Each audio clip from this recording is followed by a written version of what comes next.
रामचंद्र जी उपाध्याय अपना प्रवचन शुरू करें।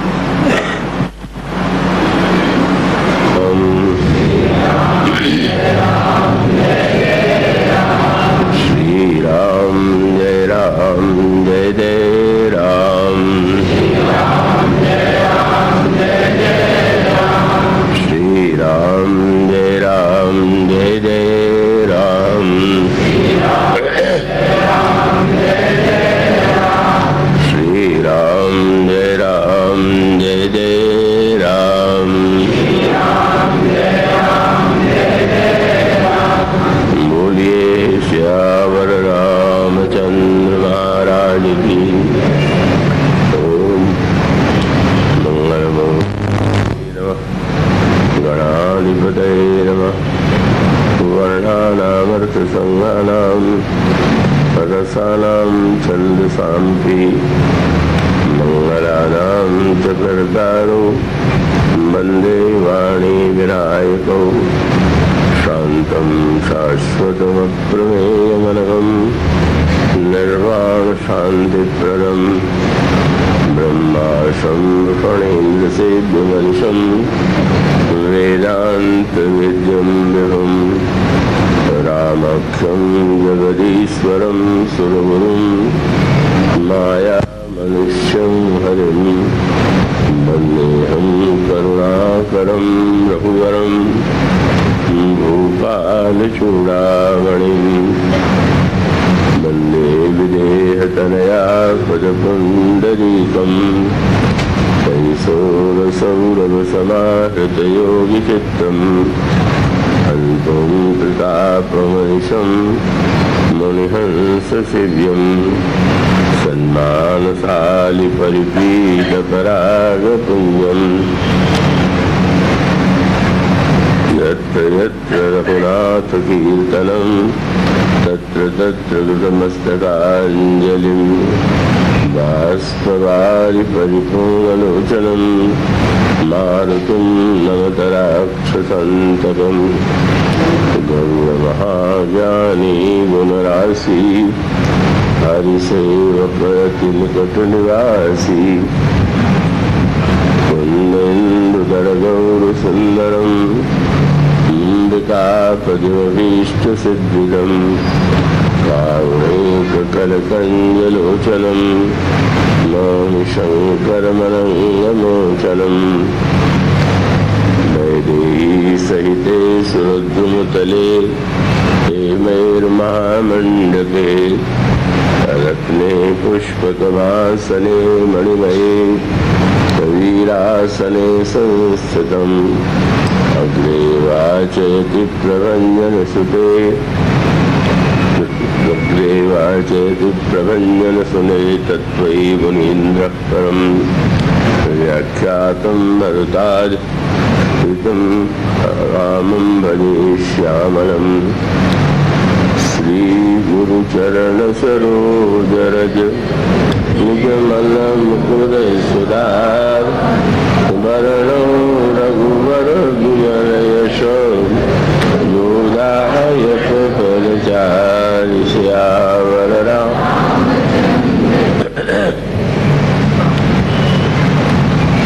परम श्रद्धेय स्वामी श्री माधवानंद जी महाराज और समस्त वंदनीय भक्तिवती माताओं के चरणों में, आप सब जिज्ञासु भक्तों के चरणों में मैं सादर नमन करता हूँ। श्री मदन लाल जी ललमिया भक्ति भाव के प्रसार प्रचार में संलग्न रहते हैं और यह जो प्रेमपुरी अध्यात्म भवन है वह तो निरंतर ही व्यक्ति के जीवन के निर्माण की जो पद्धति है उसे प्रस्तुत कर रहा है। मातुश्री जानकी देवी डालमिया के स्मृति से जुड़ा हुआ यह प्रवचन, जिसका विषय है मन बुद्धि और चित्त की शुद्धि। विषय बड़ा ही गंभीर है। पिछले दिनों जो प्रवचन होता रहा है, किसी न किसी रूप में उसमें भी इसी की व्याख्या की गई, किंतु बहुत से श्रोता नए हैं, पीछे के श्रोता कह रहे हैं उनको आवाज नहीं सुनाई दे रही है, आप प्रबंध कीजिए।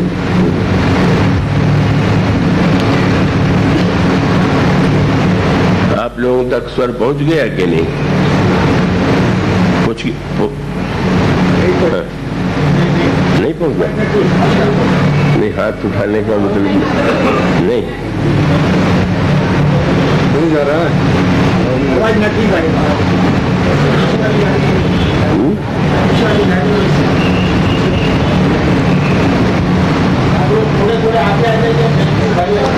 आएंगे कहाँ उसको तुमसे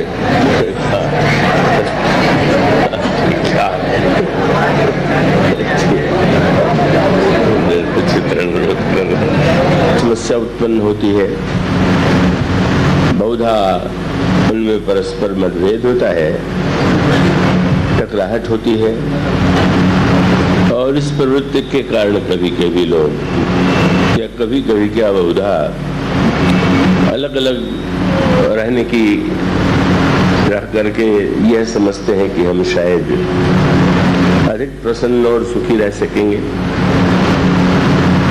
तो जो समस्या आपके परिवार की है, उससे भी जटिल समस्या आपके हृदय में जो एक परिवार है उसकी। और सचमुच अगर आप भीतर की ओर दृष्टि डालें तो आपको ऐसा लगेगा कि सचमुच मन, बुद्धि, चित्त, उसमें अहंकार को जोड़ सकते हैं, नहीं भी जोड़ सकते हैं, पर ये जो चारों हैं कि इनमें सर्वथा भिन्नता है। पर कठिनाई ये है कि बाहर तो आप जो परिवार है उसमें अलग अपने को कर सकते हैं, पर हृदय में तो इन चारों को रहना ही है। उससे अलग होने का, उसको अलग करने का कोई उपाय नहीं। और स्पष्ट आपको दिखाई देता है कितनी भिन्नता है। हमारा आपका शरीर है, और शरीर में जो इंद्रियां हैं वे जब विषयों का उपभोग करना चाहती हैं तो मन की सहायता के बिना ये विषयों का भोग नहीं कर सकती। पर मन और शरीर में एक भिन्नता है। शरीर भोगों को भोगते हुए थक जाता है, और मन जो है वो थकता नहीं। बड़ी विचित्र सी बात है। आप भोजन करें, स्वादिष्ट भी हो तो भी भाई अब नहीं, कोई भी वस्तु हो आपको प्रिय भी लगती हो तो आपका शरीर उसे स्वीकार करने में असमर्थ है। जब हमारा आपका शरीर थक जाता है तो वो सोने की चेष्टा करता है। जब थक गया तो व्यक्ति चाहता है कि हम सोएं, पर बड़ी विचित्र स्थिति होती है। आप में से बहुतों ने अनुभव किया होगा कि आप पलंग पर सोने के लिए चले गए, शरीर सोना भी चाहता है पर नींद नहीं आ रही।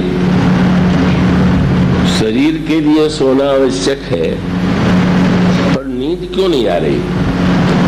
तो इसका अर्थ है कि शरीर थक गया, मन नहीं थका। शरीर कहता है सो, पर मन कहता है कि नहीं। तो मन जो है वो थकता नहीं है, शरीर थक जाता है। और उसमें यदि किसी तरह से आप सो ही जाए, दवा के सहारे आजकल बहुत से लोग सोते हैं, तो सोने के बाद ये सपने क्यों आते हैं? जब जब इंद्रियों ने कह दिया कि हम थक गए हैं, तो मन ने ये कहा कि हम तो नहीं थके, हमें तो तृप्ति नहीं मिली, और तुम यदि हमें सहयोग नहीं दे सकते हो तो हम सपने के संसार में तुम्हारे बिना ही सारी वस्तुओं का, उसके सुख दुख का अनुभव करेंगे।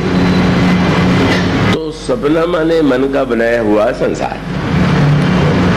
तो इसका अर्थ है कि एक और शरीर है जो थक जाने वाला है, दूसरी ओर मन है जो मन थकता नहीं, तो जब सोता है तो सपना देखने लगता है, और अगर अंत में शरीर थक करके मृत्यु की दिशा में बढ़ जाए,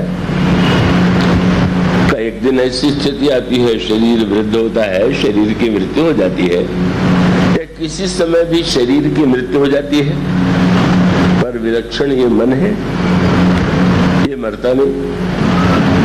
और ये जो पुनर्जन्म व्यक्ति का होता है, क्यों होता है? इसलिए कि शरीर ने साथ छोड़ दिया, पर मन की जो समस्याएं हैं, मन की जो अतृप्ति है, वह बनी हुई है। और तब वो अंतिम क्षण में शरीर का त्याग करते हुए भी उन अभावों का चिंतन, जिन्हें वह पाना चाहता है, करता है, और इसी के माध्यम से उसकी मृत्यु होती है। उसके नए जन्म का जो निर्माण होता है, वो मन की आवश्यकता की पूर्ति के लिए होता है। तो कितना विलक्षण, शरीर बदलते गए, पर मन जो है वो निरंतर नए नए जन्म लेते हुए भी तो वो अतृप्त है। इसीलिए गोस्वामी जी ने बने पत्रिका में एक पद लिखा, मोहि मूढ़ मन बहुत भिगोयो। क्या हुआ? बोले, याके लिए सुनहु करुणा निधि, मैं जग जनमी जनमी दुख रोयो। ये निरंतर नए नए शरीर, नए जन्मों के माध्यम से जो अपने को तृप्त बनाना चाहता है, पर तृप्त नहीं हो पाता, ये ऐसी विलक्षण स्थिति है मन की। तो शरीर और मन दोनों सहयोगी, पर दोनों की प्रकृति अलग अलग, और इसी प्रकार से मन और बुद्धि में भिन्नता है। आप कथा में जाते हैं, सत्संग में जाते हैं, सुनते हैं, पढ़ते हैं, तो आप जब सुनते हैं तो स्वाभाविक रूप से आप मन के साथ बिना बुद्धि लगाए तो आप समझ नहीं सकते। तो जब बुद्धि लगा करके सुनते हैं तो फिर मन और बुद्धि का झगड़ा फिर प्रारंभ हो जाता है। तो बुद्धि से हमें बताया जाता है कि ये ठीक है और ये ठीक नहीं, और बुद्धि जिसे ठीक नहीं बताती, मन को वही अच्छा लगता। बड़ी विचित्र स्थिति है। तो गोस्वामी जी इसी की ओर संकेत करते हैं। बड़े बड़े विद्वान, संत, महात्मा, महापुरुष उपदेश देते हैं और समझ में भी आ जाता है, किंतु समस्या क्या है? समस्या यह है कि जब तक बुद्धि के सत्य को मन न स्वीकार करे, तब तक वो दोनों एक दिशा में कैसे चलेंगे?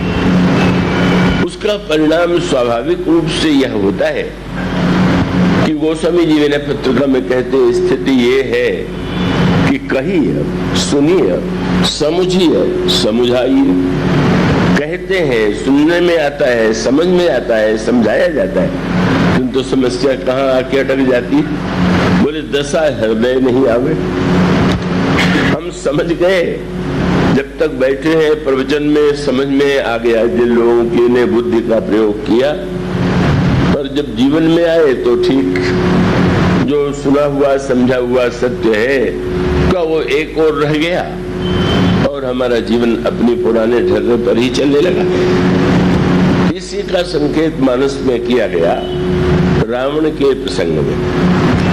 अब मैं आशा करता हूं कि आप लोग निद्रा से ही प्रारंभ न करेंगे सुनना, क्योंकि विषय गंभीर है, तो आपको अपनी निद्रा को तो थोड़ा उत्तर विजय पाना पड़ेगा। तो रावण का वध बहुत कठिन। तो रावण के वध में सबसे बड़ी कठिनाई क्या थी? किसी व्यक्ति का सिर काट लिया जाए तो मृत्यु किसी की भी हो जाती है। पर रावण के चरित्र में यह बात आती है कि भगवान राम अपने बाण के द्वारा रावण की 20 भुजाओं को काट देते हैं, रावण के 10 सिर को काट देते हैं। पर आश्चर्य है, अगले ही क्षण रावण के नए सिर और नई भुजाएं। क्या इसका अभिप्राय? और उसका सांकेतिक अभिप्राय यह है, हाथ के द्वारा हम और आप कर्म करते हैं। मान लीजिए किसी ने कहा पूजा करना चाहिए, दान देना चाहिए, हाथ के द्वारा सेवा करना चाहिए, तो व्यक्ति हाथ के द्वारा सत्कर्म कर सकता है। अथवा अगर व्यक्ति को यह समझाया जाए कि भाई इस जीवन का सत्य तो यह है, तो बुद्धि उसे स्वीकार कर लेती है। पर व्यंग्य क्या है कि कर्म को काट देने पर भी, भुजा को काट करके मानो भगवान उसके द्वारा जो क्रियाएं होती हैं उसका विनाश कर देते हैं और उसका सिर कट जाता है। पर कट जाने के बाद कितने देर के लिए? हम सब कथा में बैठे हुए हैं तो अब कोई असत कर्म हाथों से तो नहीं हो रहा। बुद्धि के द्वारा हमारे जीवन में कोई वो अनर्गल चिंतन तो नहीं हो रहा। लेकिन जो ही सीढ़ी से उतर करके जाएंगे रावण का सिर, रावण की भुजा जहां की तहां, कोई अंतर नहीं, जीवन ज्यों का त्यों है। और उसका अर्थ है कि रावण का सिर कटे, रावण की भुजा कटे। सीता जी ने कहा कि भगवान राम का बाण लगने पर भी मृत्यु नहीं हो रही। और ये हमारे आपके जीवन का भी सत्य है। भगवान हृदय में बैठे हुए हैं, पर कहाँ रावण मर रहा, कहाँ मोह मिट रहा। और तब त्रिजटा ने कहा कि नहीं, जब तक रावण की भुजा और रावण के सिर के साथ साथ भगवान राम रावण के हृदय पर प्रहार नहीं करेंगे, तब तक रावण नहीं मरेगा। और जब भगवान राम ने विभीषण से पूछा कि सिर कटने पर भी तुम्हारा भाई मर क्यों नहीं रहा, तो उन्होंने कहा कि महाराज का आप कितना भी सिर काटे, भुजा काटे, पर जब तक इसकी नाभि में आप बाण नहीं मारेंगे। बड़ा ही गंभीर विषय है। मनोरंजन की दृष्टि से जो मानस को कहते सुनते पढ़ते हैं वे इस पे सर नहीं खपाते, तो क्या इसमें रखा हुआ। वस्तुतः समझने योग्य सत्य तो यही है कि राम राज्य की स्थापना के लिए जो सबसे कठिन समस्या है वो रावण का विनाश। पर सूत्र यही है, यह जो नाभि पर प्रहार है, हृदय पर प्रहार है, भुजा पर प्रहार है और सिर पर प्रहार है। और इसका अभिप्राय यह है कि मन, बुद्धि, चित्त, अहंकार, जब तक इन चारों में परिवर्तन नहीं होता तब तक हमारे जीवन की समस्या का समाधान नहीं होता। तो सचमुच ये जो अंतःकरण चतुष्टय है, उस चतुष्टय के संबंध में का वो जटिल प्रक्रिया जिसका संकेत रावण वध के प्रसंग में दिया जाता है और तब कहीं जाकर के रावण का विनाश होता है, ऐसा संकेत किया गया। और इसका अर्थ यह हुआ कि रावण यदि मूर्तिमान मोह है तो उस मूर्तिमान मोह को मिटाने के लिए इतनी कथा, इतना सत्संग, इतना संकीर्तन, इतनी भक्ति भावना, लेकिन सचमुच उसका विनाश बिरले ही व्यक्तियों के जीवन में दिखाई देता है। और तब क्या उपाय करें, कैसे संभव है कि ये जो इन चारों की समस्या है, बुद्धि कुछ समझती है, मन कुछ चाहता है, शरीर की मांग और प्रकार की है, चित्त में संस्कार जो है और ही प्रकार के हैं, अभिमान की वृत्ति जो है वो इन सब से अलग सबको अपनी इच्छा के अनुकूल चलाना चाहती है।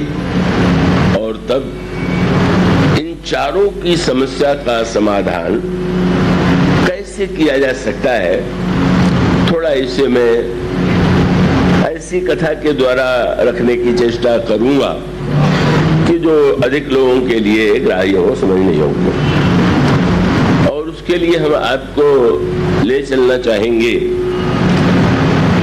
महाराज श्री जनक के द्वारा जो विवाह हो रहा है, जहां पर पहले श्री सीता जी का श्री राम से विवाह हुआ और वहीं पर यह निर्णय किया गया कि नहीं, श्री राम के साथ अन्य भी तो 3 भाई आए हुए और वहां भी जनक के यहाँ घर में भी 3 कन्याएं और हैं। तो निवेदन किया महाराज श्री जनक ने गुरु वशिष्ठ से, इन तीनों कन्याओं का अगर तीनों राजकुमारों से विवाह कर दिया जाए तो क्या उचित होगा, क्या संभव होगा? महाराज दशरथ गुरु वशिष्ठ का आदेश पाते हैं, प्रसन्न होते हैं और तब एक विवाह ये जो सीता जी और श्री राम का था का उसके बाद इन तीनों राजकुमारों का विवाह भी 3 कन्याओं से हुआ। यह जो चारों राजकुमारियों का चारों राजकुमारों से विवाह है, इस विवाह को हम अगर सही अर्थों में समझ सकें, उसका जो रस पक्ष है का ये जो विवाह का वर्णन है वो बड़े रसमय शब्दों में किया गया है, बड़ा मधुर है और उसकी मधुरता का स्वादन कभी कभी आप रसिक वक्ताओं के द्वारा करते होंगे, भक्तों के द्वारा पदों के माध्यम से, हास्य विनोद के माध्यम से उसका आनंद लेते हो। वो आनंद भी उपयोगी, पर इसके साथ साथ यह मंडप माने 4 राजकुमारों का 4 कन्याओं से विवाह, यही मानो हमारे आपके जीवन की समस्या का समाधान। ये जो चारों राजकुमारियां हैं और चारों जो राजकुमार हैं, इसको गोस्वामी जी ने जिस रूप में प्रस्तुत किया, आपने यदि पढ़ा हो ध्यान से तो आप न पढ़ चुके हो तो भी वहां गोस्वामी जी कहते हैं कि इन चारों राजकुमारियों को चारों राजकुमारों के साथ बैठा हुआ देख करके ऐसा लग रहा है कि सुंदरी सुंदर वरण सह सब एक मंडप राजही, जनु जीव उर चारु अवस्था विभुन सहित विराजे। है तो बड़ी दार्शनिक भाषा। गोस्वामी जी कहते हैं कि जैसे चारों अवस्थाएं अपने 4 विभुओं के साथ हृदय में विराजमान है। महाराज जनक का मंडप मानो जीव का हृदय है और उस विवाह के मंडप में जब तक इन चारों राजकुमारियों का चारों राजकुमारों से विवाह नहीं होगा तब तक आनंद और रस का उदय नहीं हो सकता। और तब उसको थोड़ा ध्यान से समझे, आप पूरे एकाग्र रहेंगे तो अधिकाधिक सरल करने की चेष्टा की जाएगी, पर वो कोई हंसी मजाक की बात नहीं होगी, आप ये आशा न रखिएगा। वो तो एक ग्रहण करने की ही वस्तु होगी। चारों अवस्थाएं कौन है? श्री सीता जी कौन है, या ये जो उर्मिला जी हैं इनका क्या रूप है, मांडवी जी कौन है और श्रुतकीर्ति जी कौन? चारों अवस्थाएं क्या हैं और उसको आप यूं ध्यान से देखें। एक अवस्था जिसका अनुभव आप इस समय कर रहे हैं, व्यवहार में जागृत अवस्था, जब आप जाग रहे हैं,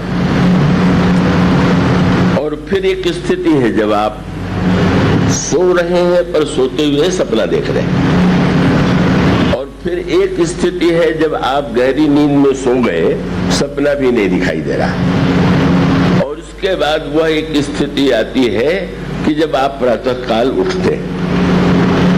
अब उसका क्रम जो है वो बड़े महत्व का है। ये जो चारों हैं, जागृत अवस्था में ये जो हमारी बुद्धि है, आपकी जो बुद्धि है, उसी का सबसे अधिक प्रयोग करना पड़ता है।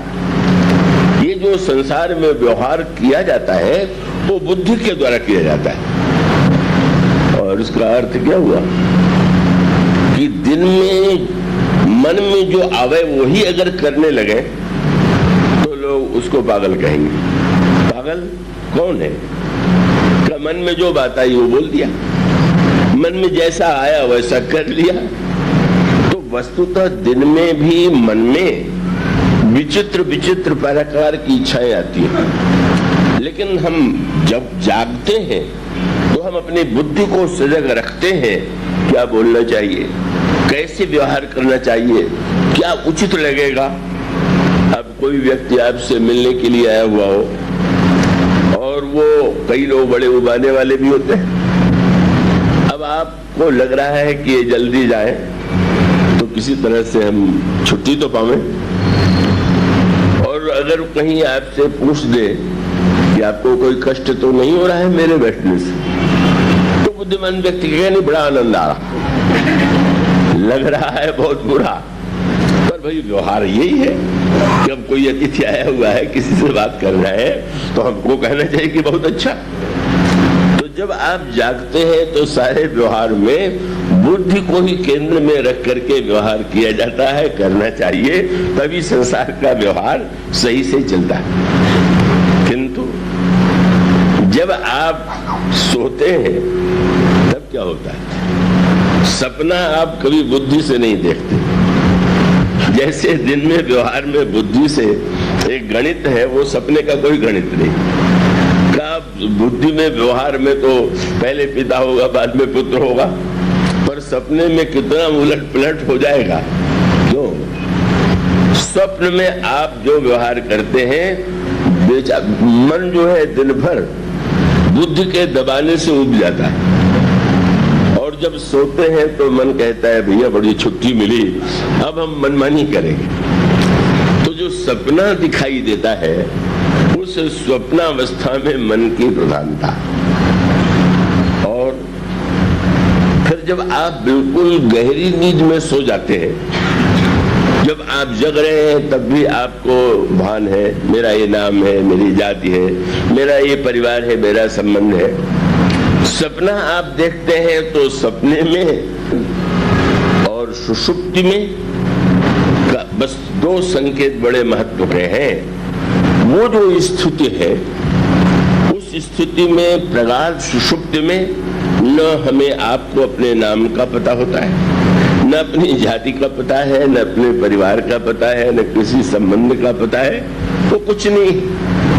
वह जो स्थिति है, ये जो दो शेष है, और उसका अर्थ है वह जो मानो स्थिति है वह चित्त की एक प्रगाढ़ स्थिति है, जिसकी व्याख्या करने की चेष्टा की जाएगी। और इसके बाद प्रश्न ये आता है कि आप सोते समय, सोना माने एक प्रकार का प्रलय है, प्रलय माने जब सब मिट जाए।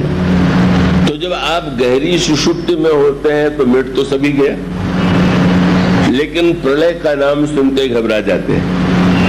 और नींद में अच्छा लगता है, जब भी अखबार में कहीं निकल जाता है प्रलय होने वाला है, तो लोग इतने भयभीत हो जाते हैं कि सोचते हैं कैसे प्रलय से बचे। ये मनुष्य के मन के, ये उसकी प्रवृत्ति का परिचय है। किंतु आप विचार करके देखें तो रात्रि में गहरी जो नींद है वो भी एक प्रकार का प्रलय है। जब अपने विषय में, अपने परिवार, अपने नाम, अपनी जाति कुछ का पता नहीं है तो प्रलय हो गया। पर हम लोग सोते क्यों? ये आशा करके सोते हैं कि जब जागेंगे तो ये सब जो का त्यों हमें मिलेगा। अगर ये डर लगे, कई लोगों को नींद क्यों नहीं आती, कहीं सोए से मर गए तो क्या होगा। और इसका अभिप्राय ये है कि ये जो कल्पना बनी हुई है कि जब आँख खुलेगी तो ये सब तो होगा, और फिर आप समय पर जग जाते हैं। समय पर आपको जगाता कौन है? कई लोग मन में सोचते हैं मेरी इतनी बजे नींद खुल जाए, कई लोग घड़ी में अलार्म कर देते हैं, कई कहते हैं कि मैं तो तकिए से कह देता हूं, तो तकिया जगा देता है। और इसका अर्थ है कि इन सबके सो जाने पर भी जो वस्तुतः एक जगा हुआ था उसी का नाम है अहम। जागृत में भी, स्वप्न में भी, क्योंकि आप सुषुप्ति के बाद भी जब उठते हैं तो यही कहते हैं कि आज मैं बड़े सुख से सोया। तो यह जो चारों है, इन चारों में कैसे तारतम्य हो और इनमें जो परस्पर विपरीतता है। जब विवाह माने ऐसा बढ़िया मंडप कि जिस मंडप में चारों एक साथ और चारों के स्वामी और उन स्वामियों का यदि मेलन हो जाए तो उससे बढ़कर के आनंदमय स्थिति कुछ नहीं हो सकती है। और इसीलिए जनकपुर में इस विवाह के बाद परमानंद की उपलब्धि हो गई, परमानंद की प्राप्ति हो गई। अब इसमें थोड़ी से क्रम की ओर आपका ध्यान आकृष्ट करें और उससे आप थोड़ा और अधिक सरलता से समझ सकेंगे। भगवान श्री राम की यह जो यात्रा अयोध्या से प्रारंभ हुई, तो अयोध्या से प्रारंभ होने के बाद भगवान राम मिथिला तक की यात्रा करते हैं और उस यात्रा में जो क्रियाएं होती हैं, उन क्रियाओं की ही अंतिम परिणति है इन चारों के विवाह के रूप में। और वह प्रक्रिया किस रूप में प्रारंभ होती है? महर्षि विश्वामित्र ये गुरुदेव है।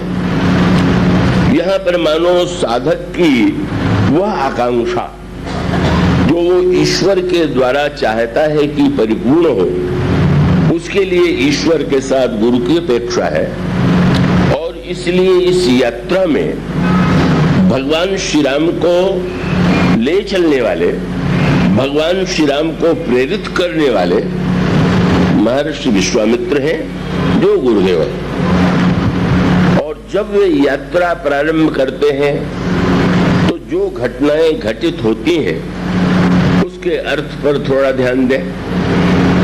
भगवान राम महर्षि विश्वामित्र के साथ जा रहे हैं। मार्ग में एक आश्रम, आश्रम में न पशु है, न पक्षी है, न मनुष्य है। एक व्यक्ति तो नहीं है पर पत्थर एक पड़ा हुआ है और बिल्कुल नारी जैसी आकृति। भगवान श्री राम ने इस आश्रम को जब देखा तो पूछ दिया विश्वामित्र जी से, यह आश्रम कौन सा है जहां पर मनुष्य पशु पक्षी कोई नहीं, और ये कौन है कि जो नारी आकृति है? तो उन्होंने यही कहा कि ये अहिल्या है। महर्षि गौतम की पत्नी अहिल्या है, ये जड़ हो गई है और आप अपने चरण की धूल के द्वारा इसे चैतन्य बनाइए। भगवान राम ने अहिल्या का उद्धार कर दिया। तो अहिल्या का उद्धार तो त्रेता युग में हुआ, धन्य हो गई, अपने पति से उसका मिलन हो गया। पर गोस्वामी जी कहते हैं कि इस राम कथा को जब तक हम इस जीवन में उसका अनुभव न करें तब तक सुन लिया कि ऐसा हुआ, अहिल्या तर गई या भक्तों की गाथा आपने सुन लिया, पर प्रश्न ये है कि हमें क्या मिला? सुन करके अच्छा लगा तब गोस्वामी जी भगवान से प्रार्थना करते हैं। मैंने पत्रिका में उन्होंने कहा कि प्रभु, मैंने जब से सुना है कि आपने अहिल्या का उद्धार किया है, मुझे ये संदेह है कि सही है कि नहीं। तो बोले मेरे पास भी एक अहिल्या है और उस अहिल्या का उद्धार कर दीजिए तो मैं समझूंगा कि हाँ आप में चमत्कार है। और उस अहिल्या का उद्धार नहीं है तो अब उस युग में होगी। भगवान ने पूछा तुम्हारे पास कौन सी अहिल्या है? और तब उन्होंने कहा सहस शिलाहूते जड़ मति भई। हमारी बुद्धि जो है हजारों अहिल्याओं से भी अधिक अहिल्या हो गई। किसी की निंदा करें तो कहते तुम्हारी बुद्धि में पत्थर पड़ गया है क्या? बुद्धि में पत्थर पड़ गया, अहिल्या बुद्धि है और वो पत्थर बन गई। पत्थर बन जाने का क्या लक्षण है? कृपया चैतन्य रहेंगे, आशा करता हूँ। कथा क्या है अहिल्या की? अहिल्या महर्षि गौतम की पत्नी, बड़ी पतिव्रता, सेवा में शरण रहने वाली। उनकी सुंदरता को देख करके इंद्र के मन में वासना की वृत्ति जागृत होती। वह जानता है कि वो संभव नहीं है क्योंकि जब ब्रह्मा ने अहिल्या का निर्माण किया तो वो संसार की सर्वश्रेष्ठ सुंदरी थी। उस समय इंद्र के मन में यही कल्पना थी कि शायद ब्रह्मा मुझसे ही विवाह करेंगे इस सुंदरी का। पर जब उन्होंने इंद्र से विवाह न करके गौतम से विवाह कर दिया तो इंद्र के मन में क्षोभ भी हुआ और निराशा भी हुई। उसका क्या अर्थ है? इंद्र है स्वर्ग का राजा जहां भोगों की पराकाष्ठा है, और महर्षि गौतम है वनवासी जहां पर त्याग है और वैराग्य है। संसार में सर्वश्रेष्ठ सुंदरी, बाहर जो सुंदरी है उनकी चर्चा नहीं है, पर विश्व में सबसे सुंदरी कौन है? भीतर हमारी आपकी बुद्धि से सुंदर कोई नहीं। बस बुद्धि में जो दिव्यता है, तो बुद्धि का विवाह भोग से करें कि बुद्धि का विवाह जो है त्याग से करें। और इसका अर्थ है बुद्धि से चाहे तो आप भोगों का समर्थन कर लीजिए, और चाहे बुद्धि से आप त्याग और वैराग्य का समर्थन करें। तो ब्रह्मा ये कहते हैं कि नहीं, बुद्धि के द्वारा हम उसे इंद्र को सौंप करके स्वर्ग के राज्य भोग और उस भोगों का समर्थन करें। संसार में अनगिनत लोग होते हैं जो पुण्य करते हैं और इस उद्देश्य से करते हैं कि मरने के पश्चात उन्हें स्वर्ग मिले। और आप देखते हैं कि जब किसी की मृत्यु हो जाती है तो उसके नाम के साथ लिखते हैं स्वर्गीय। अब भले ही वो स्वर्ग में न गया लेकिन लिखना तो पड़ेगा स्वर्गीय। और इसका अर्थ है कि स्वर्ग जो है बड़ी ऊंची वस्तु है। तो एक दृष्टि से विचार करके देखें कि जब ये पढ़ते हैं कि वहां पर बुढ़ापा नहीं रहता, स्वर्ग के देवता बूढ़े नहीं होते, कभी मृत्यु नहीं होती, और चाहे जितने भोगों को भोगे कोई रोग नहीं होता, तो पढ़ करके किसके मन में लालच नहीं आ जाएगा कि कितना बढ़िया स्थान स्वर्ग है, कि यहाँ हम अगर भोगे तो रोग हो जाता है, वहां अच्छा रहेगा। भोगों को भोगेंगे रोग भी नहीं होगा, बूढ़े भी नहीं होंगे। तो अधिकांश लोग जो है भोगों को ही सबसे महत्वपूर्ण मानते हैं और बुद्धिमान कहे जाने वाले व्यक्ति उसका समर्थन करते हैं। लेकिन कितना भी आप समर्थन करें, पूछा किसी ने तुलसीदास जी के स्वर्ग में तो बड़ा कोई रोग ही नहीं होता। वो स्वामी जी ने कहा स्वर्ग में एक ऐसा रोग है कि जैसा रोग संसार में असाध्य रोग होता ही नहीं। और कौन सा रोग है? उनका बूढ़े भले ही न हो जाए, पर ईर्ष्या का जो रोग है वो स्वर्ग में जितना व्यापक है उतना अन्यत्र कहीं नहीं। ईर्ष्या माने नियम में है कि जो व्यक्ति जितना पुण्य कर चुका और पुण्य करने के बाद उस पुण्य के अनुकूल ही उसको स्वर्ग में भोग मिलेंगे। तो अब जिसको भोग मिला वो प्रसन्न थोड़ी होता है। जब वो बगल वाले व्यक्ति को देखता है कि इसके पास तो मुझसे दूनी अप्सराएं हैं और बड़े भोग की सामग्री है, तो ईर्ष्या में बड़ा उसको कष्ट होता है। और उन्होंने कहा संसार में आपको किसी से ईर्ष्या हो जाए तो आप पुरुषार्थ करके आगे बढ़ जाइए, पर स्वर्ग में ईर्ष्या तो है पर मिटाने का उपाय नहीं। वहां पर कोई साधन करके आप जो है आगे नहीं बढ़ सकते।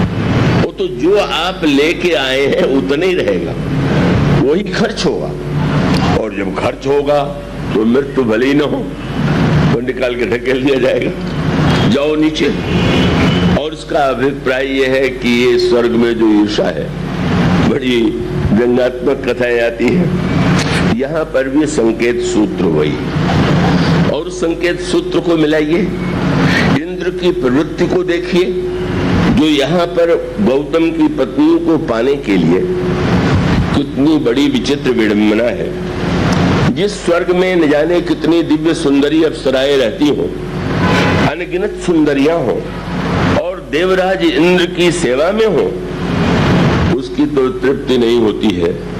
वह तो अहिल्या को पाने के लिए बेचैन हो जाता है, व्यग्र हो जाता है। और इसका अर्थ है क्या हुआ इतने भोग प्राप्त करने के बाद भी अगर भोग की लालसा पूरी नहीं हुई और इच्छा हुई कि हम अहिल्या को पालें, और अहिल्या को पाने के लिए भी उसने नकली वेश बनाया, गौतम का वेश बनाया, और उसने चोरी से अपनी अभिलाषा पूर्ण करने की चेष्टा की। चोरी कौन करता है? जिसके पास अभाव हो वो चोरी करता है। लेकिन अनगिनत अप्सराएं हैं और वो अहिल्या जी को पाना चाहता है। और वो कथा अन्यत्र भी आती है। ये जो महाराज रघु हैं, जिनके वंश में प्रभु ने आगे अवतार लिया, उन्होंने मुनियों से सुना कि जो व्यक्ति 100 अश्वमेध कर लेता है उसी को इंद्रपद प्राप्त होता है। तो उन्होंने संकल्प लिया कि मैं 100 अश्वमेध यज्ञ करूंगा, और यज्ञ उन्होंने प्रारंभ कर दिया। 99 यज्ञ पूरे हो गए। 100वें यज्ञ में जो घोड़ा था वो किसने रोक लिया, वो रोकने वाला दिखाई नहीं दे रहा है, चोरी करने वाला दिखाई नहीं दे रहा है। कैसे यज्ञ पूरा हो? सामने कोई व्यक्ति घोड़े को छीन ले, चोरी कर ले तो उसको पकड़ ले, उससे युद्ध करे। गुरु वशिष्ठ ने ध्यान में देखा और ध्यान में देख करके ये कहा कि ये तो देवराज इंद्र के द्वारा ये अश्व चुराया गया है। महाराज दिलीप के पुत्र रघु जो है बड़े प्रतापी है, और उन्होंने कहा कि मैं स्वर्ग पर आक्रमण करके घोड़े को वापस ले आऊंगा।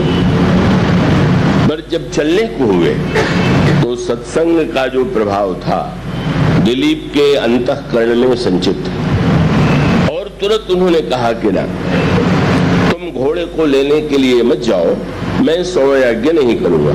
आश्चर्य हुआ, 99 यज्ञ पूरे हो गए, 100वां यज्ञ भी पूरा हो सकता है, और आप ये कहते हैं कि हम तो यज्ञ नहीं पूरा करेंगे। क्यों? उन्होंने कहा कि मुझे तो बड़ी निराशा हो गई। क्या? मैं जब देखता हूं कि 100 अश्वमेध यज्ञ करके इंद्र पद पाने वाले की भी चोरी की आदत नहीं गई, तो इंद्र बन के मैं क्या करूंगा?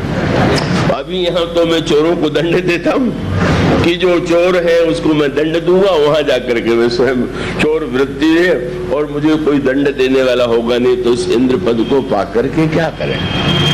तो यह जो एक वृत्ति है ये तो विरले व्यक्तियों के मन में ही आती है, और इसका अभिप्राय है एक ओर गौतम, एक ओर इंद्र, और हम सबके जीवन में ये प्रश्न है।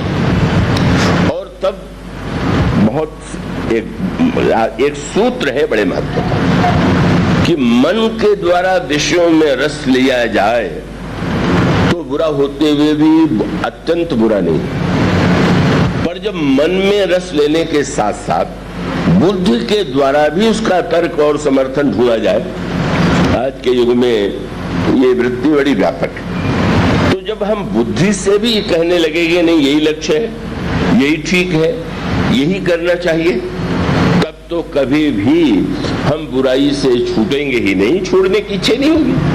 हम बुराई के पक्ष में ही तर्क ढूंढेंगे। आजकल अनेक विचारक हुए जिन्होंने बड़े तर्क और बुद्धिमत्ता से भोगों के पक्ष में तर्क किया, और इसको और भी गंभीर रूप से रामायण में बताया गया है कि मेघनाद को मारने की चेष्टा करने के लिए मेघनाद को कब मारा गया? जब वो यज्ञ में बैठा हुआ। उसकी व्याख्या लंबी हो जाएगी, आज उसके लिए अवकाश नहीं है। तो इसका अभिप्राय है कि इंद्र को गोस्वामी जी ने बताया कि ये साक्षात काम की वृत्ति, और भगवान कृष्ण गीता में कहते हैं काम के 3 अधिष्ठान, इंद्रियाणि मनोबुद्धिर अस्या अधिष्ठान मुच्यते। इंद्रिय, मन और बुद्धि, उसके 3 अधिष्ठान है। इंद्रियों के द्वारा हम भोगों को भोगते हैं, मन के सहयोग से इंद्रियों का आनंद लेते हैं, लेकिन जब बुद्धि के द्वारा यज्ञ माने, जब यज्ञ का अर्थ है कि जब बुद्धि के द्वारा काम का समर्थन हो, तो फिर तो काम का विनाश हो ही नहीं सकता। किसी बुराई को हम बुराई माने ही नहीं, हम उसके पक्ष में तर्क ढूंढ लें तो तर्कों में कोई कमी नहीं, पर इस इसमें कोई संदेह नहीं कि फिर तो बुराई का विनाश होना संभव नहीं। और इसलिए भगवान कहते हैं इसी से मेघनाथ को मारो, बुद्धि पर प्रहार करो। जो बुद्धि इंद्रिय भोगों का समर्थन करने वाली है उसको ये सोच करके कि यज्ञ है, पवित्र है, उसको विनष्ट करने में संकोच नहीं करना चाहिए। मानो सूत्र इसीलिए यह जो गौतम के रूप में, अहिल्या के रूप में बुद्धि है, ब्रह्मा ने तो इसका विवाह कर दिया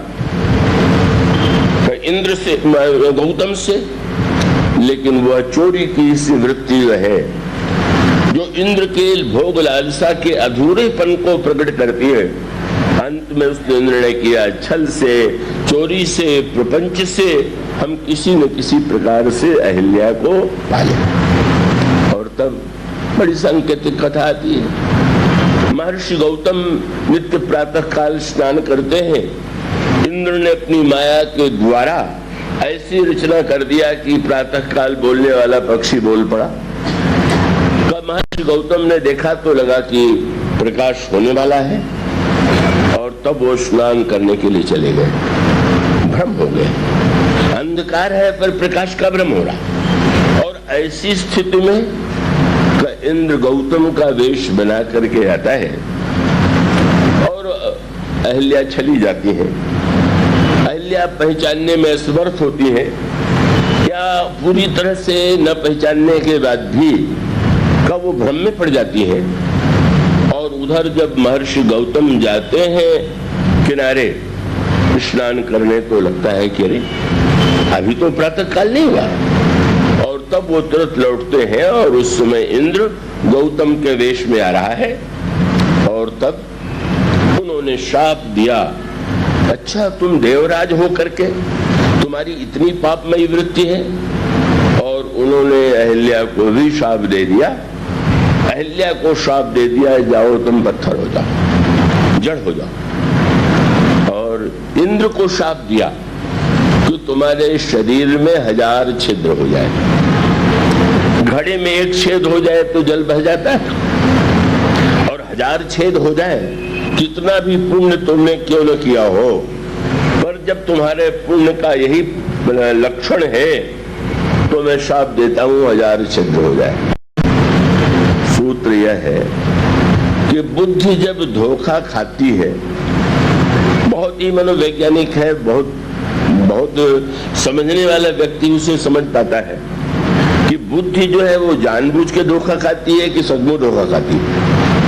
और इसका अभिप्राय है कि अहिल्या से अगर गौतम का वेश बना करके इंद्र ने प्रस्ताव कोई किया तो अहिल्या तो जानती है कि हमारे पतिदेव कितने मर्यादा में है, उनका जीवन कितना पवित्र है, और इस क्षण उनके मन में ये वृत्ति कैसे आ गई। और इसका अभिप्राय है कि हमारी बुद्धि का सबसे बड़ा दोष यह है कि जब वो समझते हुए भी ना समझे, का वो गौतम को पहचानते हुए भी इंद्र को गौतम के रूप में स्वीकार कर ले।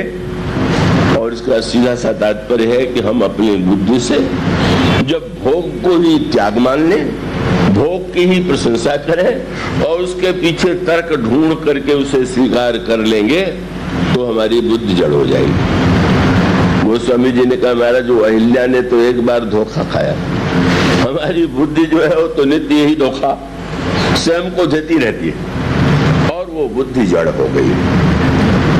बुद्धि जड़ हो गई। बुद्धि जब केवल भोगों के समर्थन में लग जाती है तो उसमें जड़ता आती है। पर उसका उपाय क्या है? कैसे बुद्धि शुद्ध हो? क्या बुद्धि के बिना संसार बुद्धिहीन हो जाए? और तब दोनों ने चरण पकड़ करके जब प्रार्थना किया मुझसे बड़ा अपराध हो गया, उपाय बतावे कि हमारा कल्याण कैसे होगा।